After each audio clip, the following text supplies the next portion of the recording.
নমস্কার বন্ধুরা, আমি নিয়ে এসেছি নতুন একটা রেসিপি পালং বাটা। তার জন্য মাছগুলোকে ভালো করে কেটে ধুয়ে নিব। এদিকে মশলাগুলো রেডি করে নিব। মশলাগুলোর মধ্যে রয়েছে পেঁয়াজ কুচি, টমেটো কুচি, আদা কুচি, রসুন। শাকগুলোকে ধুয়ে সিদ্ধ করে নেব। মাছগুলো ধুয়ে নিয়ে এসেছি, হলুদ নুন মাখিয়ে ভালো করে ভেজে নেব।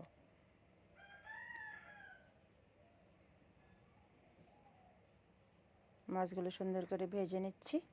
মাছগুলো ভাজা হয়ে গেলে মাছগুলো তুলে নেব।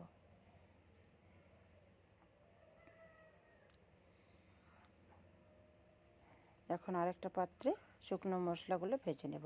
রয়েছে ধনে, জিরে, তেজপাতা, আর রয়েছে গোটা মৌরি। ভালো করে ভেজে গুঁড়ো করে নেব। তেল গরম করে তেলের মধ্যে শুকনো লঙ্কা, পাঁচফোড়ন দিয়ে দিয়েছি, পেঁয়াজ কুচি, আদা কুচি, রসুন কুচি, লঙ্কা ও টমেটো কুচি দিয়ে ভালো করে মশলাটাকে কষিয়ে নেব। মশলাটা তাড়াতাড়ি কষানো হওয়ার জন্য দিয়ে দিলাম পরিমাণ মতো লবণ। এইদিকে আমি পালং শাকটা বেটে নেব মিক্সার গ্রাইন্ডারে।